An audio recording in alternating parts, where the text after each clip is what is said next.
crazy about Jesus? How about you? Are you crazy about Jesus? మంచిది. Prashanth prince గారు ఉన్నారు.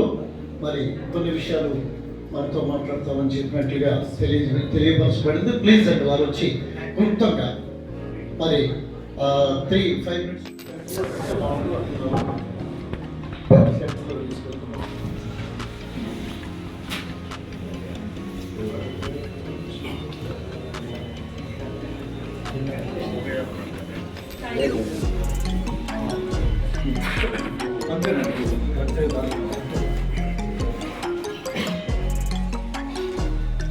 ప్రైజ్లో సేవకులందరికీ కూడా ధన్యవాదాలు తెలియజేస్తాను. అందరికీ వందనాలండి.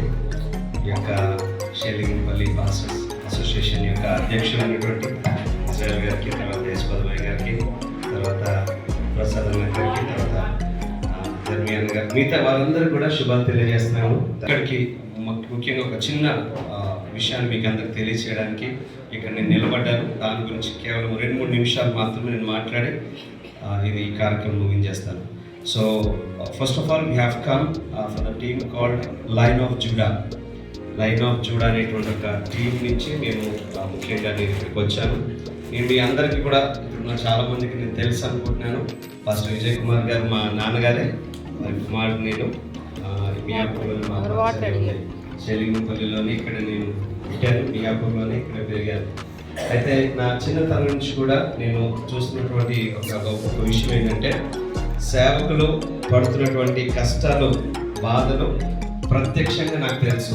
నేను చిన్నతనంలోనే అనుకున్నాను ఏంటంటే, పెద్ద అయిన తర్వాత ఏదైనా అవ్వాలి కానీ పాస్టర్ మాత్రం అస్సలు అవ్వకూడదని దృఢ నిశ్చయంగా నేను తీసుకున్న నిర్ణయం అది. అందుకోసమని కొంతకాలం నేను మా డాడీని పరిచయని, లేకపోతే మా డాడీ పరిచయం ఎప్పుడైతే ఎదుగుతున్న ఆ టైంలో అయిపోయి నేను లోకానుసారంగా పూర్తిగా వెళ్ళిపోయినటువంటి ఒక వ్యక్తిని నేను. కానీ దేవుడు మాత్రం చాలా గొప్పవాడు. ఆయన ఏర్పాటు ఎట్లాంటిదో మనకు తెలియదు కనుక దేవుడు ఒక ప్రత్యేకమైనటువంటి దర్శనం ద్వారా నన్ను మరలా దర్శించి మాట్లాడి ఆయన పరిచయంలో పిలిచినప్పుడు నేను దేవుడిని అడిగాను, ప్రభా ఎలా ప్రభా అని అన్నప్పుడు దేవుడు నాకు వరకు ఒక గొప్ప ద్వారం తెరిచి థియాలజికల్గా నేను బెంగళూరులో ఈ యొక్క ట్రైనింగ్ చేయడానికి మాస్టర్స్ ఇన్ డివినిటీ చేసి తర్వాత నా థియాలజికల్ స్టడీస్ అన్ని కూడా కంప్లీట్ చేసుకొని హైదరాబాద్కి వచ్చేసాను. వచ్చిన తర్వాత నేను గమనించినటువంటి కొన్ని విషయాలు ఏంటంటే, అనేక మంది సేవకులు ఈ రోజున సేవ చేస్తున్నారు కానీ వారి యొక్క మంది పాస్టర్లు వారు అనేకమైన కుటుంబాలు గడుపుతున్నారు. ఎవరికైనా బాగోపోతే వెళ్ళి ప్రార్థన చేస్తున్నారు, అందరికీ సహాయం చేస్తున్నారు. కానీ వారి కుటుంబం దగ్గరికి వచ్చేసరికి వారు చాలా విషయాల్లో వారు ఫెయిల్ అవుతున్నారు. దాని గురించి చాలా కాలంగా మేము నేను కానీ మా సోదరు విక్రాంత్ గారి ఉన్నారు, మేము ప్రార్థన చేసినప్పుడు దేవుడు మా మనసులో వచ్చినటువంటి తలాంపు ఏంటంటే, తెలంగాణ మరియు ఆంధ్ర రాష్ట్రంలో ఉన్నటువంటి ప్రతి సేవకుడికి కూడా ఒక వెల్ఫేర్ అసోసియేషన్ లాగా మేము వర్క్ చేయాలని ఒక తలంపుతోటి ప్రతి సేవకుడి యొక్క కుటుంబాలకు వారి పిల్లలకు హెల్త్ ఇన్సూరెన్సెస్ ఇట్లాంటి విషయంలో ముఖ్యంగా వెల్ఫేర్ విషయంలో ఒక మీటింగ్ మేము కండక్ట్ చేస్తా ఉన్నాము. అది ఏప్రిల్ 26th ఎల్బీ స్టేడియంలో, 24th ఏప్రిల్ ఎల్బీ స్టేడియంలో కేవలం పాస్టర్స్కి మాత్రమే ఇచ్చడానికి మేము సిద్ధపడ్డాము. సో దీనికి సంబంధించిన పాంప్లెట్లు మీ అందరు కూడా ఇవ్వబడతాయి. దయచేసి దీన్ని తీసుకోండి. మీరు అందరూ కూడా ఆ కార్యక్రమానికి రావాలని ఈ యొక్క సభాపక్షంగా ప్రేమపూర్వకంగా ఆహ్వానిస్తున్నాను. అయితే ఇంకొక మాట కూడా నేను చెప్తాను.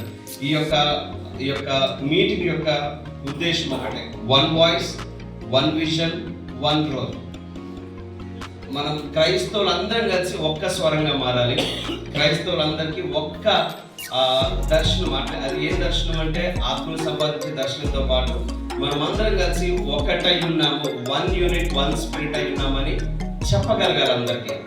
సో అది మా యొక్క ముఖ్య ఉద్దేశం అండి. ఇది ఎటువంటి ఇతర బెనిఫిట్స్ ఏమి దీని నుంచి మేము కోరుకుంటలేదు. కేవలము పాస్టర్ కొడుకుగా నేను అంటున్నాను, అందరు పాస్టర్లు కూడా ఖచ్చితంగా క్షేమంగా ఉండాలి. వారి పిల్లలకి స్కూల్ ఫీజులు కానీ కాలేజీ ఫీజులు కానీ కట్టుకునే స్థితిలో ఉండాలి. ఒకవేళ అలా ఎవరికైతే లేదో వారికి మా యొక్క ఆర్గనైజేషన్ నుండి మేము ఎలా వారికి హెల్ప్ చేయాలో దాని విషయమై మేమందరం కూడా సిద్ధపడి చేయాలని ఉద్దేశించున్నామండి. ఇదే మా యొక్క ముఖ్య ఉద్దేశము. Thank you sir for giving us this opportunity and